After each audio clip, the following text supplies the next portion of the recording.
What's up, guys? It's Brent with Lykins Motorsports. I've got our passenger side head unbagged once again as we are fumbling through, I guess is the best way I can put it, trying to figure out what kind of cam, how big of a cam that we can put in this thing. So yet again, well, I'll just start out by this. Yet again, this little engine is bringing out all the haters on YouTube, and I just don't understand it. I guess the comment of the week was one guy telling me that if I can't figure out how to do it and have to rely on asking everybody else, then I'm should just quit while I'm ahead. So that was in lieu to the last video where I was just saying, hey, what do y'all think I should do? Should I just go ahead and go on to the next iteration, or should I put some cams in this for the sake of data? And that's what happens when you don't watch the whole video. And oh well, that's the internet for you. So what I have decided to do, I have decided to put some bigger cams in this, and we are still in the process of figuring out how much bigger we can go. And I do have some information about that here in a second. But the reason I'm doing that is I have changed cams in dyno mules like Triple J, for instance, our little 50 302 mule. That thing picked up almost 60 horsepower with a cam change, and I went from like in the upper 180s to a 220. So about a 30-degree duration swing, and picked up that much horsepower with some tuning and stuff. So I'm kind of curious what this one will do, with the good intake manifold, with the good headers, and all that stuff. And I never have liked pulling cams off the shelf because they are just universal cams. And each engine needs its own amount of overlap. Each engine needs its own specs. So I kind of like going my own direction and doing all the math and figuring that out. So I am going to put cams in this. It'll also give me some opportunity to get my feet wet in degreeing each side, checking piston valve clearance, getting familiar and really familiar with how all the valve train and timing chains and tensioners and guides and everything set up. I want to do that before I go full blown cattywampus on a max effort build, and I'm putting all this stuff together for the first time. So I need to get my feet wet. So a couple of things that I've found out, and I have made a gazillion phone calls and emails and everything since I talked to you guys last. The last video, you may want to go back and review that, but I was really concerned about the amount of valve drop I got versus what specs I was able to do with it, because I was getting some numbers from a couple of different cam grinders. I was asking them for lift at top dead center, and they were giving me numbers, and they were suggesting to me that I multiply that by the follower ratio, which is 1.81. So right out of the gate, I was a factor of 1.81 off. So I'll show you this here in a second, but if I had paid more attention, Comp Cam's lobe catalog for a pushrod cam lobe, when they give you data, lift at top dead center, they say tap it, lift at top dead center. But if you scroll down to their overhead cam lobes, it doesn't say tap it, lift at top dead center anymore. It says valve lift at top dead center. So it's already taking into account the 1.81 follower ratio. So you guys can understand why I was scratching my head right off the bat saying I have no clue how anybody can fit any kind of a cam whatsoever in these things. It's because I was 1.8 ratio off. Okay, so now that I figured that out, I do have some numbers, and I've got some lift at 10 degrees before top dead center and 10 degrees after top dead center numbers, and I can approach this in a more logical way. So now that I have a decent idea of where I'm headed with this, I need to get some more dimensions so I can set up my valve springs. I do have a set of Manley titanium retainers and some Manley Next-Tech valve springs that are for the 2-valve modular Ford motor. We're going to take some weights here in a second, and I'm also going to show you what the install heights are right off the gate, and then we can start chucking our springs into our pressure spring load tester, pressure tester, and get some numbers. I'm not going to swap them all over yet in the event that I get the cams in and something's wrong and they don't clear. I'll be stuck with $700 worth of cams, so I'll just make them work one way or the other. I'll either cut the valve margins down, or I'll go and make some kind of a cutter and touch so the pistons are a dish, and the intake valve hits right on the edge where the dish meets the quench pad of the piston. So I think I could probably come up with something to cut that down. I don't want to do that. I know that you guys have made that suggestion, and I've thought that over. That would be a last resort because I really don't want to get into pulling heads and everything. These are, from what I understand, torque to yield head bolts. That would put me into buying a different set of head bolts and head gaskets, and you jump down the rabbit hole and it never ends. Let's see. So yeah, let's want to get a spring mic on here. I've got our good old-fashioned Pat spring mic that fits these small diameter retainers, and we can get a good spring height on these. I'll also show you the weight differences between the factory spring retainer and locks versus the Manley items. So let's do that first. All right, here's factory parts.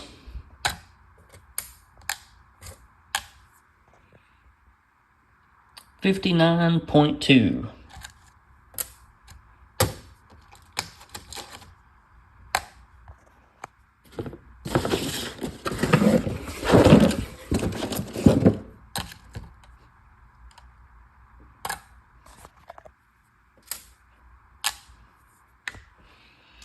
All right, so we are about 3 grams heavier, but obviously it's a more robust valve spring. You can see the difference between the two, and the spring loads are much higher. These set up at 125 pounds at 1,680, and they're set up for about 550 lift and 265 at 550 lift. So you can see the height difference in the spring there, and the diameter of each individual coil is that's what's making up your 3 grams right there. All right, so see if I can get some light on here. So we're at 1,660 on the intake side, and I did check the exhaust side is the same. So these springs will set up about 20 thousandths tighter than what the box says that they're rated for, which is fine. A little extra seat load isn't going to hurt anybody's feelings. So let's chuck some of these up in our spring tester and see what they do. All right, this is my new Buxton Engineering spring pressure tester. This thing is smarter than, it's a lot smarter than I am. One of these days, so this is not cheap, okay? One of these is about $2,000, but I really get hung up on not knowing exactly what something measures, and I just can't trust a lot of the other spring testers out there on the market. This one is extremely reliable and dead nuts on. I wasn't able to swing it at the time, but if you pay an extra $300 or $400, you get an interface where it'll download. You just go through here and start checking springs, and it downloads it all to your laptop and organizes all the data for you, which is really nice. I've got a spring height set for 2 inches on the money. I want to make sure that we are calibrated, so we are right in there. And we can also check a test spring. So this test spring is from PSI, and you can check various loads with it to see how close your tester is. We'll start with 200. So it should say 60 pounds, right? Yeah, I'm at 59. So we'll go down to 1900. Get the glare off the screen here. So 200 pounds. There's 201 is on the test spring. So we are within 1 pound of all this stuff. So I can set, what I can do is I'll do it off camera, but I can set my stop up, and we can just roll through here and check all the seat loads on these springs, and then we can readjust our stop and go through and check out all the open loads on our springs. All right, what's cool is you can put in a valve spring retainer thickness. So on a lot of the dual and triple springs, you want to test it with the retainer, because that step will actually change your spring load. But we don't have to do that with this, so I'll do it without. Double check our, make sure we come down to 1660. Yep, all right. And then you literally can just load your spring in, pull it down against the stop. It pulls to 1660. We're measuring 130.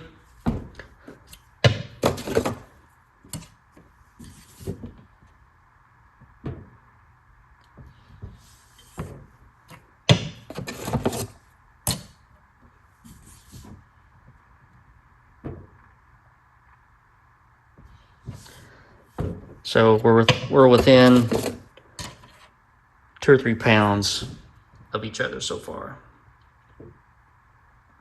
It's like they're all around 132, 133, something like that. Yep. So springs look good, and then I can readjust my stop to how much valve lift that I'm going to have, and then check them again. All right, if you're curious on what the factory springs did,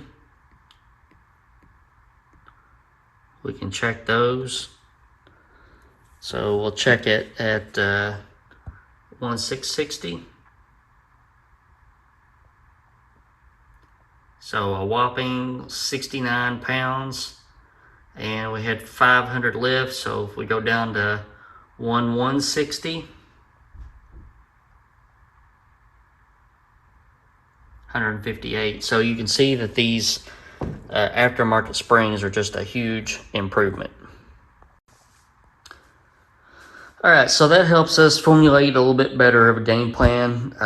Guys, I have been scratching my head for the past several days and just talked to a bunch of people, and Apparently this is something that not a lot of people think about and don't understand their own catalogs and that sort of thing. But I think I've got a good handle on it now. So where I want to be is I'd like to be in the mid 230s at 50. And if I can get anywhere between 480 and 500 lift, I'll be happy. The flow numbers just do not change from like 450 to 550. So believe it or not, the durations and the overlap are a lot close up your piston to valve clearance. It's not really the lift. Going from, I don't know, 450 to 550 will change it some, but not a lot. But I kind of need every little bit that I can get. So I'm going to stay a little bit lower on the lift, which will help me a little bit on the durations and overlap. But so we'll be making some educated guesses on that here in a little bit. I'm going to sit down with some lobe catalogs and some data that some people have sent me, and then we'll get cracking. I've got a new oil pump coming from Precision Oil Pumps, high pressure, high volume. I'm going to get a little bit more flow and a little bit more pressure for a little bit more RPM that I hope we're going to get. So the stock cams got us to 5,600 RPM. And I'm going to add, hopefully, between 30 and 35 degrees duration. So that should help us get a little higher on the RPMs. I don't know. I'm excited about this. Some of you guys are. Some of you guys hate my guts, but that doesn't really matter to me. I've never delved into this kind of build before, and that's what excites me about it.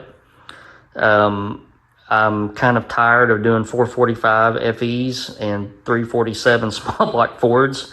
I want to see something different. I want to do something I haven't done, and this is kind of why I'm doing it. And the aftermarket does support this a little bit, and I have confidence that we're going to get some good horsepower out of it. Is it going to make 1,200 horsepower like you guys are craving with the Coyotes and the forced deduction? No, but like I said before, I'd be happy with 550 horsepower naturally aspirated out of this. That's a lot of horsepower for a little engine like this, and that takes some thought and some skill all in and of itself, trying to squeeze every little bit of horsepower out of a known platform.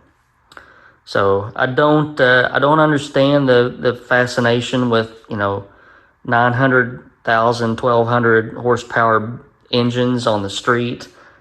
Nobody can use that on the street. I don't know why people are I guess it's for bragging rights. I don't know. Just to say that you have it, just so you say that you have it, and then you go clean the ditches out with your car. So I never have been into that sort of thing for the street. I know that 500, 600, 700 horsepower on the street is a handful, and it's enough to get you killed. 600 horsepower on a street car seems to be where you start to feel that your heart's in your throat type of feeling. That feeling when you get when you're at the top of a roller coaster and start down the hill, and your guts are up in your throat. That seems to be about the level in a nicely equipped street car where you start to feel that kind of rush. But like I said, I'm going to hop off here. I'm going to get some numbers together and get some cams ordered. And if it takes 6 or 8 weeks, then it takes 6 or 8 weeks. Like I said, I got an oil pump coming. I got to get the 15/16 diameter pickup tube to match up with that oil pump. And give me time to stew on some other things. The cool thing is you can change the cams without pulling the intake manifold. Not that that's such a big ordeal, but I'm so used to Windsor's, Cleveland's, and FE's, I'm having to pull the intake on everything. One, if you do have to pull the intake, the gaskets are dry. I didn't put any sealant or anything on them, and they just pop right off and pop right back on. And two, it's not a big deal to pull the intake anyway, but it's one less step that you have to do, which is kind of nice. All right, enough jabbering. I will talk to you guys later on. Thank you guys for sticking in with me on this. I know that it's been convoluted, and I hope that you enjoy the journey as much as I have. I will see you guys later. Don't forget to hit that subscribe button so that you're not the one saying, hey, what happened to this build from 10 years ago that you never commented on ever again? Well, you got to look at the past videos. Oh, and so a lot of people have asked over the past year or so, whatever happened to your flat plane crank FE motor? I gave up on that when I was at about the 8th month on waiting for a crank to be made, and I still hadn't had a crank. So that was about a $5,000 crankshaft that I couldn't hardly get anywhere on, and then I started looking and searching and researching, and a couple of guys in decades and decades ago tried a flat plane crank in an FE, and you know what? There are no flat plane cranks in FEs anymore. So I kind of took the hint. Sometimes it's cool to do something that nobody else is doing, but to wait that long and to spend that much money for not really any benefit, it just wasn't logical. So the block went to a buddy of mine. The heads went out to California. I still have aluminum rods and pistons. Maybe I'll use them someday. I don't know. But that's what happened. All right, I'm shutting up now. I will see you guys later.